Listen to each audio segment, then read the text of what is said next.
Hi అండి. Welcome to Acharyashri academy. మనము Indian economy, Indian polity, అలానే సైన్స్ అండ్ టెక్నాలజీకి సంబంధించిన క్లాసెస్ స్టార్ట్ చేసి వాటికి సంబంధించిన వీడియోస్ మీకు యూట్యూబ్లో అప్లోడ్ అవుతూ ఉన్నాయండి. సో ఇప్పటిదాకా ఎవరైనా సరే ఆ వీడియోస్ చూడకున్నట్లయితే చూడండి. మా ఛానల్ని లైక్ చేయండి, షేర్ చేయండి, అలాగే సబ్స్క్రైబ్ చేసుకోండి. పక్కనే ఉన్న బెల్ ఐకాన్ని క్లిక్ చేయడం ద్వారా మీకు కొత్త అప్డేట్స్ రావడం జరుగుతుంది. సో ఇవాళ టాపిక్ వచ్చేటప్పటికి ఇండియన్ పాలిటీలోని directive principles of state policy అంటే ఆదేశిక సూత్రాలు. సో ఇవాళ టాపిక్ ని స్టార్ట్ చేద్దామండి. Directive principles of state policy ఏంటి? డైరెక్టివ్ ప్రిన్సిపల్స్ అంటే గనక ఒక రాష్ట్రం కానీ ఒక దేశం కానీ ఎప్పుడైతే అవి పాలసీస్ లాస్ తయారు చేసేటప్పుడు ఈ డైరెక్టివ్ ప్రిన్సిపల్స్ ని దృష్టిలో పెట్టుకొని చేయడం జరుగుతుంది. ఇది లాస్ చేయడం జరుగుతుంది. ఏం చేస్తుంది ఈ డైరెక్టివ్ ప్రిన్సిపల్స్ అంటే గనక economic and social democracy in the country అనేది ఎస్టాబ్లిష్ చేస్తుంది. అందరికీ సమన్యాయం జరగాలి, ఆర్థిక సామాజిక న్యాయం జరగాలి అనేది ఈ డైరెక్టివ్ ప్రిన్సిపల్స్ యొక్క మేజర్ ఇంటెన్షన్. ఓకేనా అండి? సో ఇది ఎలా ఉంటుంది అంటేనండి, గవర్నమెంట్స్ దగ్గర ఫండింగ్ అనేది ఉన్నప్పుడు ఈ పాలసీస్ అనేవి తయారు చేస్తారు. వాటికి సంబంధించిన లాస్ అనేవి ఇంప్లిమెంట్ అవుతూ ఉంటాయి. ఒకవేళ కనుక ఇంప్లిమెంట్ కాకపోతే మనము ఏ కోర్టు ద్వారా కూడా ఆశ్రయించలేం, మాకు అవి ఇంప్లిమెంట్ అవ్వట్లేదు అని చెప్పేసి. ఓకేనండి? So it is in constitution లో ఏ పార్ట్ లో ఉంది అంటే కనుక పార్ట్ 4 లో ఉందండి. ఏ ఆర్టికల్స్ అంటే కనుక 36 నుంచి 51 వరకు అండి.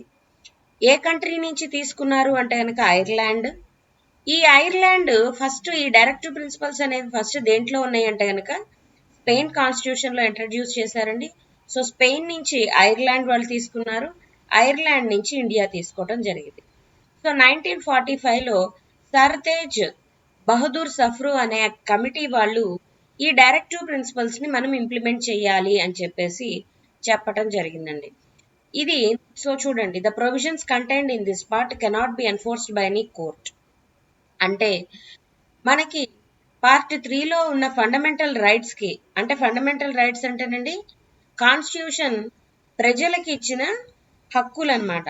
అవి ఎప్పుడైతే వయోలేట్ అవుతాయో, అది స్టేట్ గవర్నమెంట్స్ కానీ సెంట్రల్ గవర్నమెంట్స్ కానీ అలాగే ఏ ఇతర పబ్లిక్ ద్వారా అయినా సరే అవి వయోలేట్ అయితే మనము కోర్ట్స్ ని ఆశ్రయించవచ్చు, మాకు అవి వయోలేట్ అయినాయి అని. అలా ఈ డైరెక్టివ్ ప్రిన్సిపల్స్ కి సంబంధించి మనం కోర్టుని ఆశ్రయించలేము. ఎందుకు అంటేనండి డైరెక్ట్ ఫండింగ్ అనే చెప్తున్నారు, అలానే కాన్స్టిట్యూషన్ లో కూడా రాసేస్తారు. ఓకేనా అండి? నెక్స్ట్ ఈ దీని యొక్క కంటెంట్ అలానే డైరెక్షన్, అంటే ఈ ఆర్టికల్స్ ఇచ్చే కంటెంట్ వాటి యొక్క డైరెక్షన్ ని బట్టి వాటిని 3 టైప్స్ గా డివైడ్ చేశారండి. సో సోషలిస్టిక్ ప్రిన్సిపల్స్ ఇవి మనకి చెప్పుకున్నట్టు సామాజిక ఆర్థిక న్యాయాన్ని కల్పిస్తాయి. సో వాటికి సంబంధించిన ఆర్టికల్స్ అండి 38, 39, 39A, 41, 42, 43, 43A. గాంధేయన్ ప్రిన్సిపల్స్ ఇవి గాంధీజీ గారి యొక్క ఐడియాలజీ తోటి ఉంటాయండి. సో వాటిల్లో ఉండే ఆర్టికల్స్ 40, 46, 47, 48, 48A, 49 లిబరల్ గా ఉండే ఆలోచనలు బట్టి ఉండేదండి. సో ఆ లిబరలిజం యొక్క ఐడియాలజీని రిఫ్లెక్ట్ చేసేవి 44, 45, 50 అండ్ 51 ఈ ఆర్టికల్స్ అనేవి చెప్తాయండి. సో మేజర్ ఇంపార్టెంట్ అండి, ఈ స్లైడ్ లో మీకు ఈ పార్ట్ అనేది చాలా ఇంపార్టెంట్. సో ఆ పార్ట్ అయిన తర్వాత ఇవి నెక్స్ట్ చూడండి. సో ఆర్టికల్స్ ఏం చెప్తున్నాయి అనేది.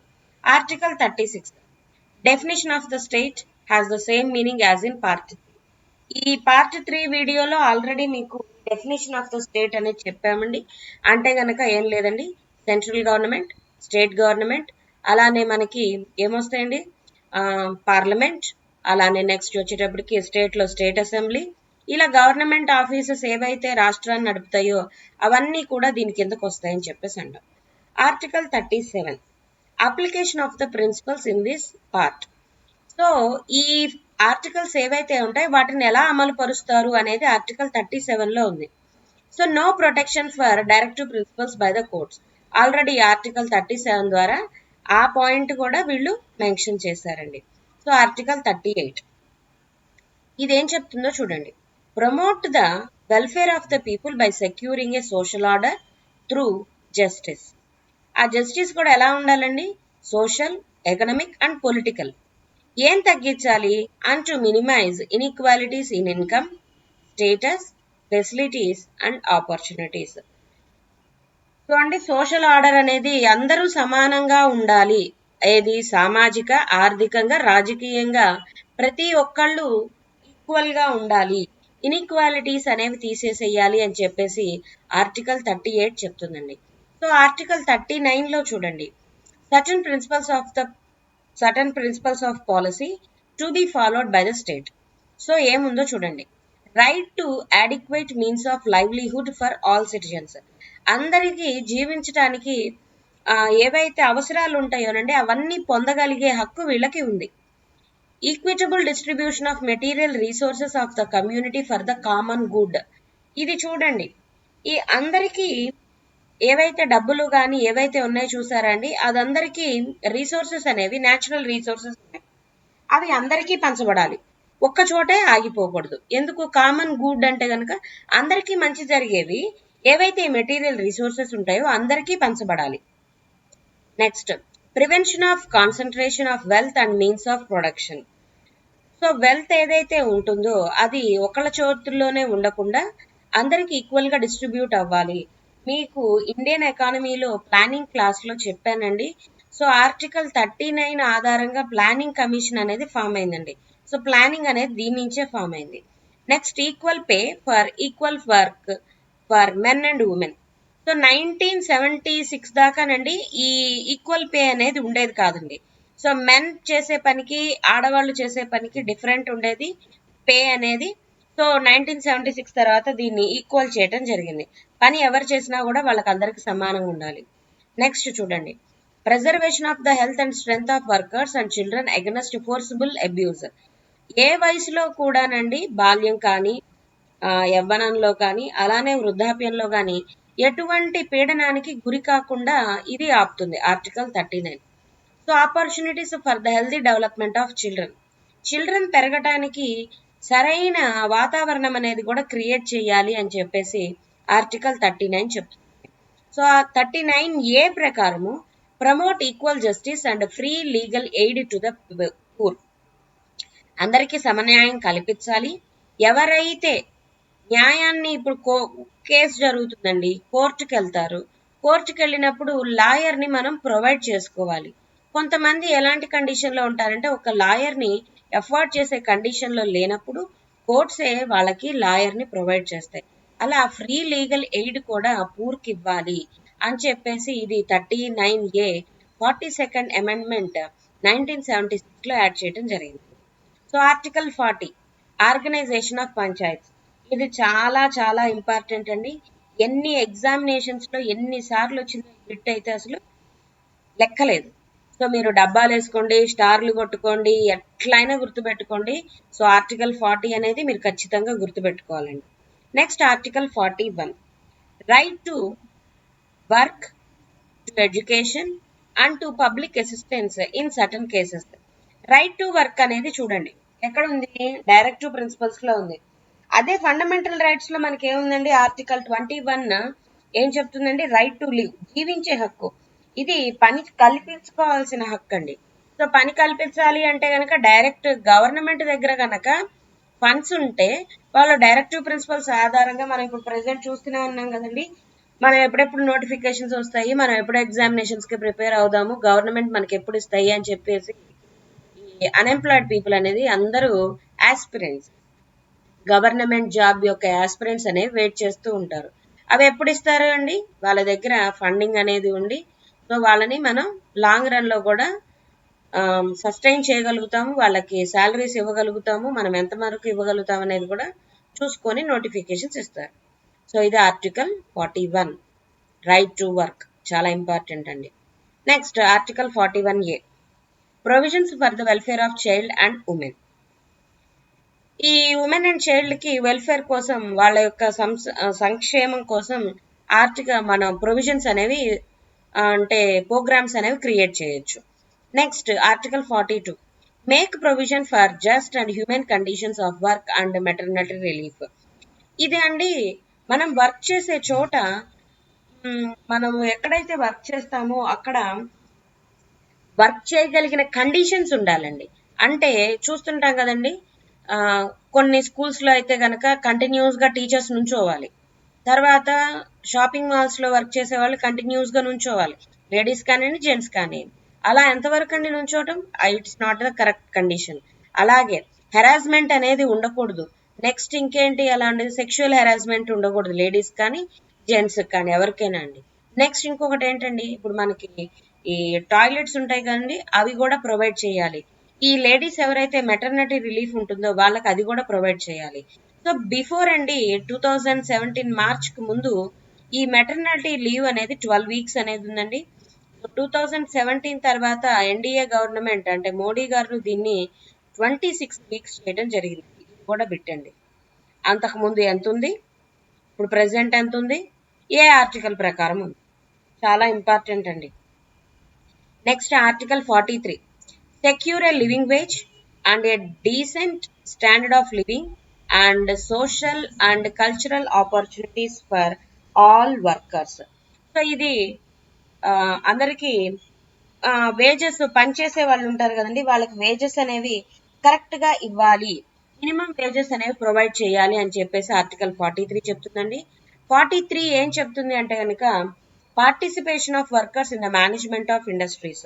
Participation of workers in the management of industries అంటే యూనియన్స్ ఫామ్ చేసుకొని వాళ్ళు మేనేజ్మెంట్ యొక్క దాంట్లో పార్టిసిపేషన్ అనమాట అండి.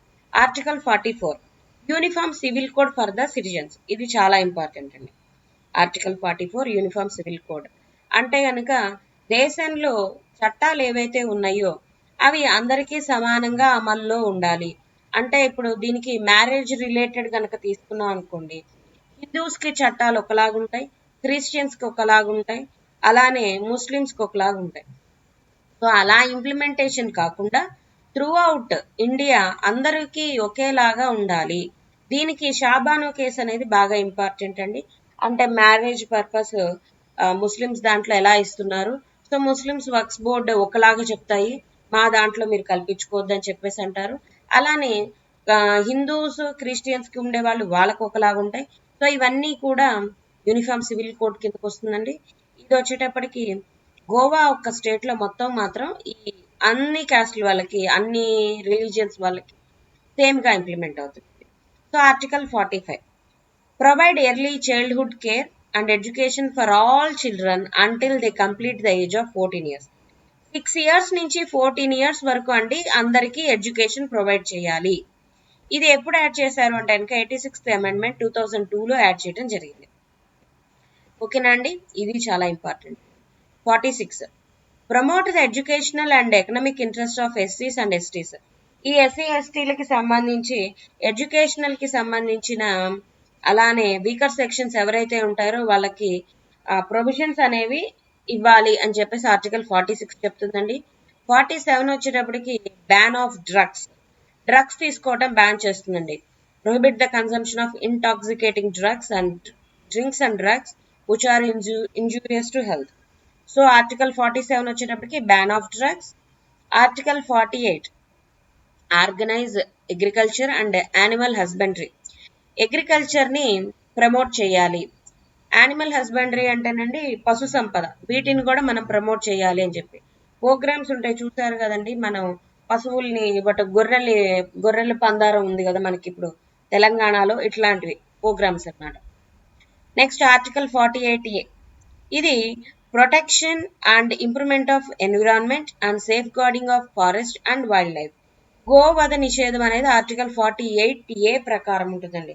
ఆవుల్ని చంపకూడదు అని చెప్పేసి త్రూ అవుట్ ఇండియా ఒక మూమెంట్ అలా నడుస్తూ ఉంటుంది కదా, సో అది ఈ ఆర్టికల్ ప్రకారం అన్నమాట. నెక్స్ట్ అండి article 49 protection of monuments and places and objects of national importance. Monuments ఏవైతే ఉంటాయో ప్లేసెస్ కానీ, అంటే ఎగ్జాంపుల్ చెప్పాలి అనుకోండి, మనకి చార్మినార్, గోల్కొండ, తర్వాత ఇండియన్ గేట్, తర్వాత ఇలాంటి ప్లేసెస్ నేషనల్ ఇంపార్టెన్స్ ఏవైతే ఉంటాయో వాటిని ఆ హిస్టరీ అనేది మనం కాపాడుకుంటూ వాటిని జాగ్రత్తగా ఉండాలి అని చెప్పేసి కాపాడుకోవాల్సిన బాధ్యత మన మీద ఉంది అని చెప్పేసి ఆర్టికల్ 49 చెప్తుంది. Article 50 separation of judiciary from executive. Separation of judiciary from executive మనం ఫస్ట్ స్టార్టింగ్ లోనే చెప్పుకున్నామండి. కాన్స్టిట్యూషన్ గనక తీసుకుంటే కాన్స్టిట్యూషన్ అనేది 3 రకాలుగా డివైడ్ అవుతుందండి. First legislative, executive, judiciary.